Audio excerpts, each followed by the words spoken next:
खुलुमबाय बयखौबो जोङो दा दंफैयो कलकातानि बड'लेण्ड गेस्ट हाउसआव बेनिफ्राय आंजों दङ जोंहा वेस्ट बेंगलनि आब' बर' आब'आ नामखौ खिन्थानानै लादो आरो मा डिपार्टमेन्टआव साख्रि मावो आच्छा आं मौसुमि नार्जिनारि आं central glass and ceramic research इन्स्टिटिउटआवहाय जादबपुरावहाय दङ बहाय सिनियर टेक्निकेल अफिसार आरो कलकातायाव ओरैनो खय बोसोरसो जाखो दासिम आं कलकातायाव 15 बोसोरसै 15 बोसोरसै ना बेनिफ्राय आब'नि फिसाला मारै दं मोजां दं मा क्लासाव फरायो क्लास 5 कलकातायाव थायोब्लाबो बर' रोंबावगौ नुवाखै बेनिफ्राय जोंहा फंबाय दङ नै बड'लेण्ड गेस्ट हाउसआव मावो रिसेपसनिस्ट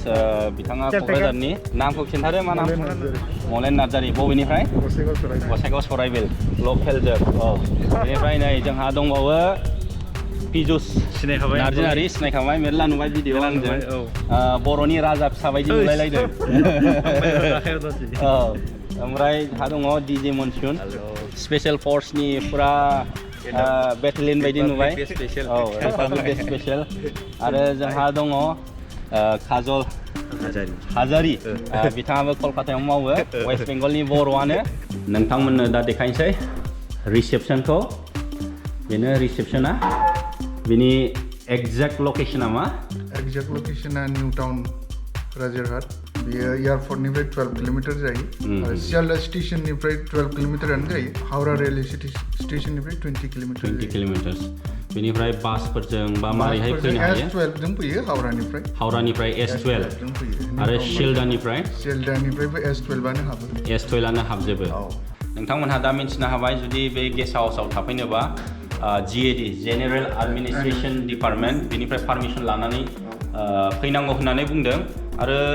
पारमिसन गैयाब्लाबो जायफ्रा बड'लेण्ड एरियानिफ्राय फैयो BTC एरियानिफ्राय जुदि रुमफ्रा खालिबा मोनगोन जुदि पारमिसन गैयाबा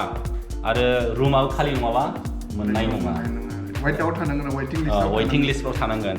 जुदि सोरबाफोर बाहाय थाफैनोब्ला रुमनि दामफ्रा बेसेबां लायो रुमनि रेटआ जोंनो होखानाय दङ BTC एरियाया 550 मोनो ओमफ्राय आउट अफ BTCआ 650 पार नाइट ओमफ्राय सानबानि उनाव सानबानि बारा थायोब्ला बे इनक्रिज जायो 700 जाहैगोन आरो ना 700 जाहैगोन BTC आरो आउट अफ BTCआ 750 स्टुडेन्टफोरनिखौ रेटखौ होनाय जायाखै बियो बिसोरो डरमेट्रियाव पार नाइट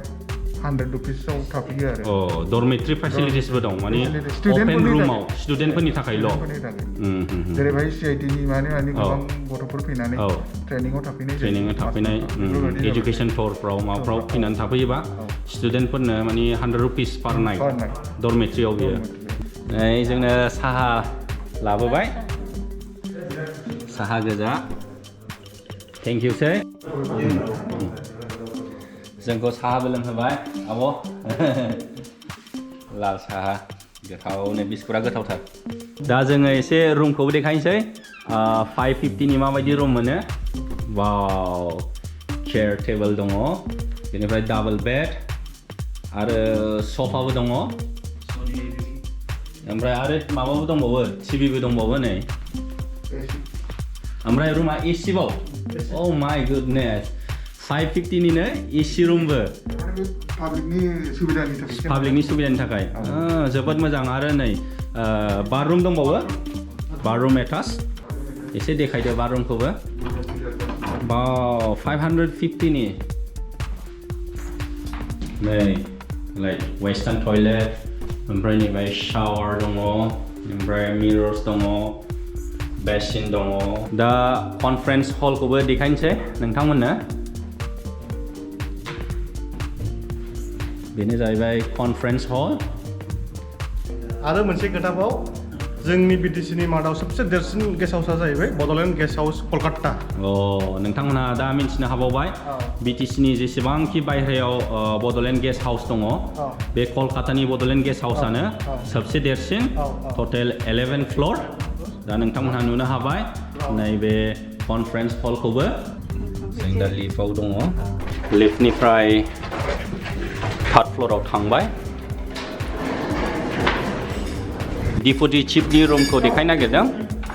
मोनफ्रोमबो गेस्ट हाउसआव चिफ आरो डिपुटि चिफनि रुमफोर थायो बेनो जाहैबाय डिपुटि चिफनि रुम नै टिभि सफा बेनिफ्राय मोजां भिउ नुहुरो ओरै बायह्रायाव बियो थार्ड फ्ल'राव टिभिबो दङ नै गिदिरनो बेनिफ्राय मेन बेडरुमा बाहाय बेनो जाहैबाय मेन बेडरुम नोंथांमोनहा मेन बेडरुमखौबो नुनो मोनबाय बाहायबो सफा दङ टिभि सेट दङ बेड दङ बेनिफ्राय कापबोर्ड दङ बाथरुम एटाच दङ बाथरुमखौ देखायनोसै नोंथांमोननो नै जेकुजि लेट्रिन मिरर बेसिन बाथरुमा बिराद स्पेसियास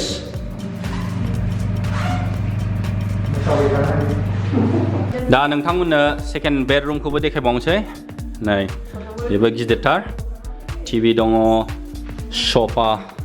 चेयार सेट दङ मिरर दङ डाबल बेडरुम बेनिफ्राय बाहाय बाथरुम एटाच दङ बेनिफ्राय बाहाय कापबोर्ड नै जों दा नोंथांमोननो देखायनोसै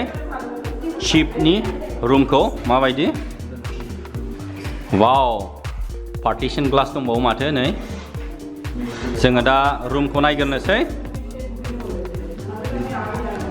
बेनो जाहैबाय बिटिसि चिफनि रुम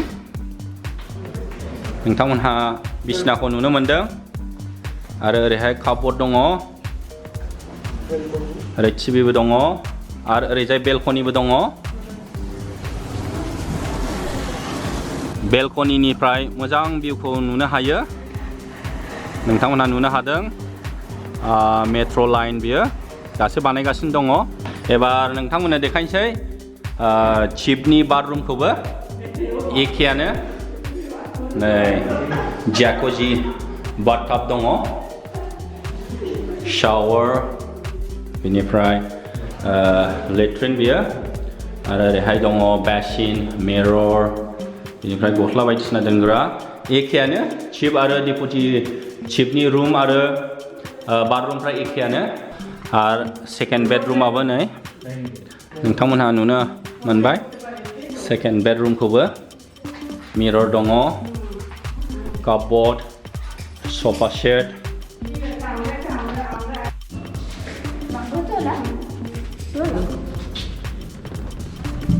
वाह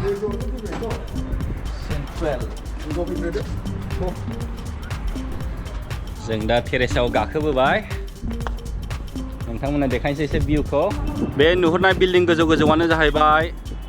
निउ टाउन होनो नोंथांमोनहा नुनो मोनदों बिल्डिं गोजौ गोजौथार मेट्र' लाइनबो गोदान बानायगासिनो दङ दाबो कमप्लिट जायाखै ओरैहाय सेन्ट्रेल मल आरो ओरैथिं थाङोबा एक्सिस मल बे बड'लेण्ड गेस्ट हाउसखौ नुनानै माबायदि मोनखो मोजां ना बेयो फार्स्ट टाइम नङाथ' फैबाय थाखायो आंनि थाखाय फार्स्ट टाइम आरो नोंथांमोनहाबो सोरबाफोर नुफेराखैमोनबा नुनानै माबायदि मोनखो कमेन्ट्सआव लिरहरदो स्पेसियेलि जोंनि ब्रादारमोननि अननायाव जोङो चिफ आरो डिपुटि चिफ EM आरो प्रिन्सिपाल सेक्रेटारि बिसिनि रुमफोरखौबो नुनो हाबाय नोंथांमोनहा कमेन्ट्सआव लेट माबायदि मोनखो नुनानै बेनिफ्राय लाइक आरो शेयारबो खालामना हो जाहाथे आं बेबायदिनो गोदान गोदान जायगायाव थांब्ला देखायनो हानाय बायदि नङा होमबा बाबु ओमफ्राय आब'खौबो स्पेसियेल थेंक इउ बेंगलनि बर' गोरों फिसालायाबो बर' रोंगौ कलकातायाव थायोब्लाबो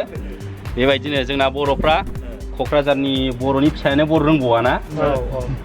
नंगौ मेरला दङ गावनि फिसाफोरखौ बर' फोरोङा जोंनि बे BTC आव थानानै बड'लेण्ड बायदियाव थानानै क'क्राझारा केपिटेल लाइफआवसो नङा होमबा औ बड'लेण्डनि केपिटेल होमब्लाबो सोरनिबा न'खर दङ फिसाफोरखौ बर' फोरोङा जोबोद खुसि मोनदों बाबुआ कलकातायाव थादोंब्लाबो बर' रोंनायखाय स्पेसियेलि very appreciable to आब' मौसुमि गावनि फिसाखौ जेराव खिथाया मानो गावनि रावखौ फोरोंनायनि थाखाय थेंक इउ वेलकाम धन्यबादसै बेनिफ्राय भिडिअखौ एसेयावनो फोजोबसै ओमफ्राय जोंना फंबाय पिजुस नार्जिनारि बिथाङाबो वेस्ट बेंगलनिनो फंबायमोनहानो जोंबो बर' गोरों औ बर' गोरों आरो गावसोरखौ बर' होननानै खिन्थानानै लायो जेरावखि थाङा मानो मेस होननानै खिन्थानानै लाया मानो होनबा अफिसियेलि न' अप्सननि थाखायसो अफिसियेल डकुमेन्टेसनाव मेस लिरनांगौ जायो होननाया बर'खौनो होनो जों औ खिन्थु जेरावखि थाङा मानो गावसोरखौ बर' होननानै खिन्थानानै लायो बिनिफ्राय हाजारि फंबाय बिथांनि खावलायनायाव आरो फंबाय पिजुसनि आरो आब'नि बिसोरनि खावलायनायाव आं दिनै बे बड'लेण्ड गेस्ट हाउसखौ फैनानै देखायफैनो हाबाय भिडिअखौ एसेयावनो फोजोबबाय गोजोनथोंसै जय बर' हारिनि जय